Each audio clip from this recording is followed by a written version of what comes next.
네, 안녕하세요. 저는 지금 아이들 수학을 담당하고 있는 고등부 원장의 전유리입니다. 네, 제가 작년에 여기 처음 설명했었거든요. 그때는 구체적으로 어떠한 그림이 그려지진 않았지만 그래도 원장님께서 아이들과 수업하는 과정 속에서 팁을 얻어서 보라고만큼은 제가 1등급을 만들어 보자 라는 마음으로 1년을 이렇게 끌고 왔어요. 그런데 이제 아이들과 함께 공부를 하다 보니까 어느 정도 이 지역에 눈이 뜨이기 시작하더라고요. 그리고 어떤 학원이 어떻게 지도하는지, 그리고 보라고 아이들을 어떻게 지도해야 되는지 점점 더 구체적인 그런 그림이 그려지기 시작했어요. 그래서 오늘은 작년과는 다르게 좀 더 구체적인 그런 프로그램을 가지고 이 자리에 섰습니다. 용인 정말 아이들이 많은 동네잖아요. 세 자녀 가구도 있고 그렇게 아이들이 많다 보니까 등급이 중요한 이런 내신 시장에서는 학생 수가 많은 게 유리해요. 그러다 보니까 용인으로 몰리게 되고 고등학교를 다른 데 가기보다는 용인 지역으로 오게 되고 그만큼 아이들이 많으니까 그렇게 아이들이 많아지다 보니까 학원들도 몰릴 수밖에 없어요. 그래서 점점 우리 보라동도 아이들을 성적을 올리고 싶어하는 그런 학원들이 점차 많아지고 있습니다. 그래서 점점 작년보다는 경쟁이 치열해지고 있는 것 같아요. 그러다 보니까 좋아지는 거는 우리 아이들이죠. 그렇죠? 선택의 폭도 넓어지고 그만큼 학원에서는 아이들의 성적을 올리기 위해서 정말 노력을 많이 하다 보니까 서로 윈윈하면서 아이들의 실력도 높아지고 그리고 학구열도 높아지고 그러면서 보라동 학원가라는 이름이 언젠가는 붙어서 결국 집값이 오르게 되지 않을까 이렇게 내다보고 있습니다. 자, 2025년 올해죠. 제가 영통과 이 지역에 공교롭게도 동시에 수업을 진행하게 됐어요. 똑같이 고1 대상이었고요. 성적 차이는 그리 크지 않았습니다. 처음 시작을 했을 때는 두 지역에 아이들의 성적 차가 크진 않았지만 점점 가면 갈수록 차이가 나더라고요. 어떻게 차이가 났는지를 살짝 말씀드리면 일단 저는 여기 지역에서는 보라고에 집중을 했어요. 그리고 영통 지역에서는 연합반으로 아이들을 꾸려나갔거든요. 근데 중간고사까지는 비슷하게 지도를 했습니다. 센도 풀고 RPM도 풀고 여러 가지 문제집을 풀면서 이런저런 공통수학 1 또는 2에 대한 대비를 시켰어요. 그런데 중간고사를 딱 쳐보니까 시험 스타일이 이제 확 다른 거예요. 보라고는 정말 교과서에서만 시험을 내요. 그래서 공통수학 1 다른 문제집을 많이 풀었던 아이가 그냥 교과서만 풀었던 아이보다 성적이 낮게 나오는, 교과서만 풀었던 아이가 성적이 높게 나오는 그런 특이 현상이 벌어지더라고요. 그래서 그때부터 전략을 전 좀 바꿨습니다. 어차피 우리의 목표는 내신 1등급 학교에서 10% 안에 드는 거였기 때문에 보라고 아이들을 지도할 때는 철저하게 시험 중심, 교과서 중심으로 지도를 했어요. 그리고 그게 지금까지 쭉 이어졌고 다행히도 아이들이 정말 1등급 높은 성적을 받아주었어요. 너무 기뻤죠. 영통은 연합반이었기 때문에 특별한 시험의 출제 방향이 딱 명확하지 않은 학교들이 많았어요.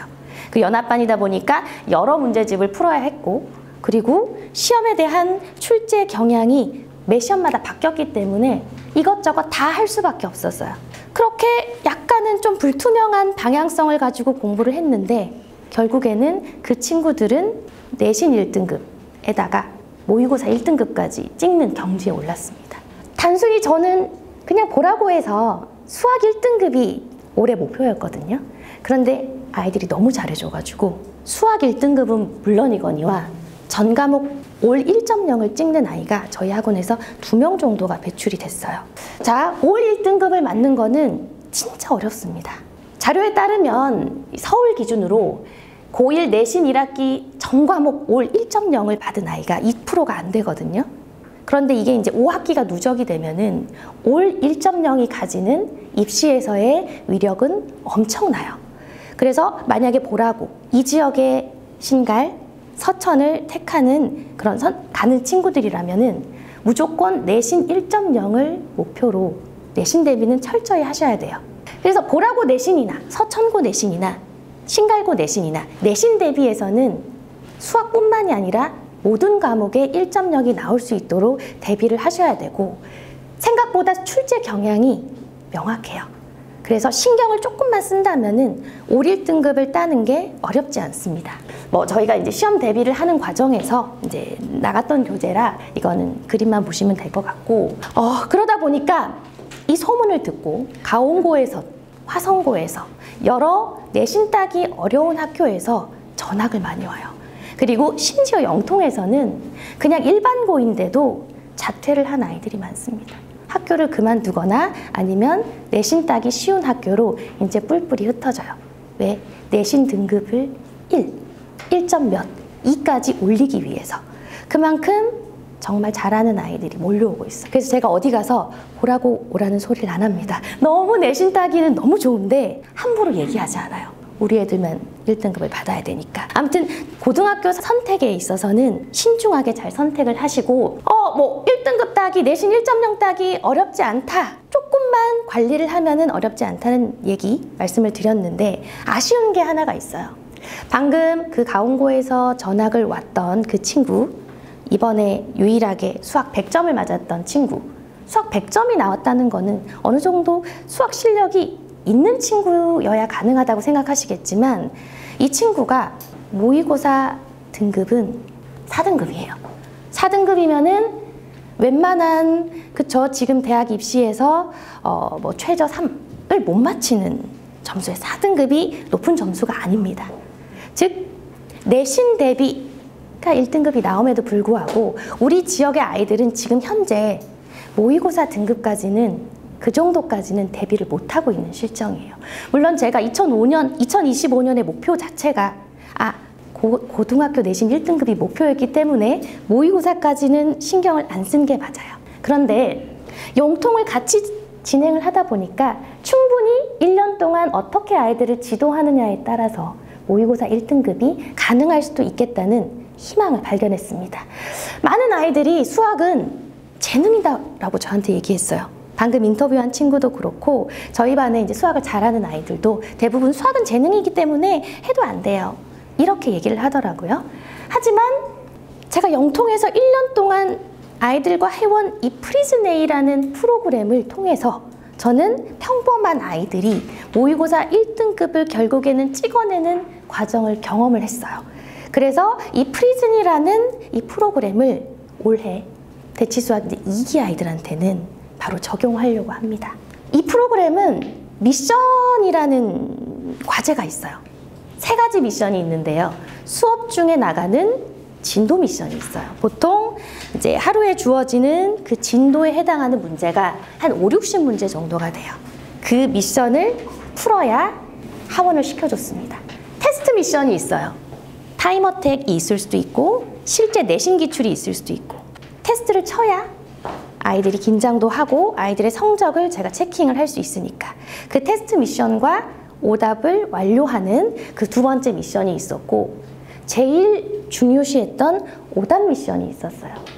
오답을 너무 많이 주면 애들이 질려해요. 그래서 한 10개, 조금 15개 이런 식으로 적절히 조절을 해가면서 과연 얘가 틀렸던 문제를 자기 걸로 맞출 수 있는지 오답 미션을 줬습니다. 이 오답 미션은 한 번으로 끝나지 않아요. 어떤 친구는 그 똑같은 문제가 10번이나 나온 친구가 있어요.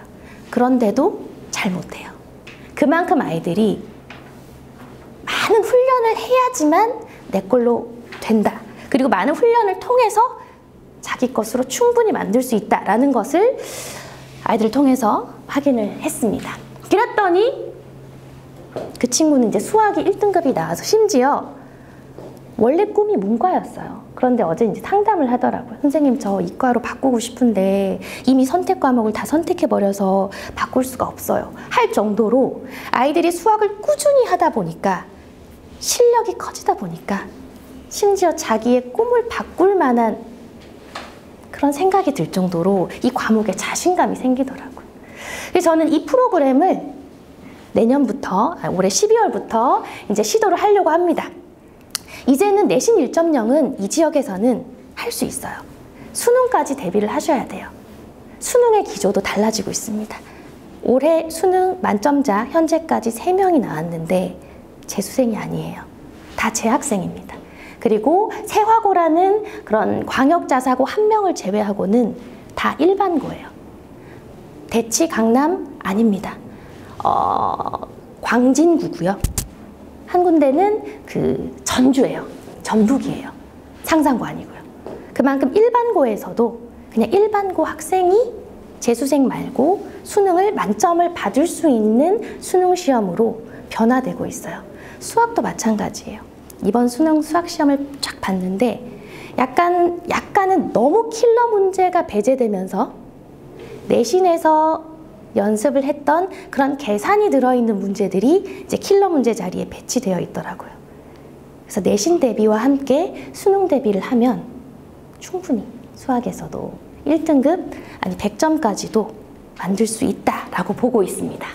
자, 수능 컷을 그 등급 컷을 좀 보시자면은 확통 기준으로 볼게요. 우리가 이제 통합으로 되면서 아마 대수, 미적원, 확통 이 세 가지 과목으로 수능 30문제를 치르게 되는데 1등급 컷이 91점. 딱 2개 틀리면 1등급이 나와요. 그리고 수학을 잘하는 그런 마지노선 3등급 이내에 들면은 그래도 대학에서 수학을 못한다라고는 하진 않거든요. 그 3등급 점수가 70점대 초반입니다. 이 점수는 어떻게 하면 이 점수가 나오냐면요. 수능 문제 30문제 중에 아이들이 어렵다고 하는 4점짜리 문제가 13개가 있거든요. 그거 다 빼놓고 4점짜리 다 틀리고 2점, 3점 다 맞추면 나오는 점수가 48점이에요. 등급으로 따지면 5등급. 4점짜리 솔직히 힘들어요. 혹시 수능 세대 있으신가요? 4점짜리 힘듭니다. 4점짜리 다 빼놓고 그냥 대수, 미적원, 확통, 공통수학 1, 2 수능 범위 아니에요. 그 세 과목의 이론을 다 기억하고 있다라고 하면은 나오는 점수가 48점, 5등급입니다. 그러면은 저 점수를 높게 받으려면은 이 13개 중에서 반 정도는 맞춰야 돼요. 한 7개? 28점 플러스 시켜볼까요? 그러면 딱 76점이에요. 4점짜리 6개 틀리면. 4점짜리 7개 맞추면. 그러면 3등급이 됩니다.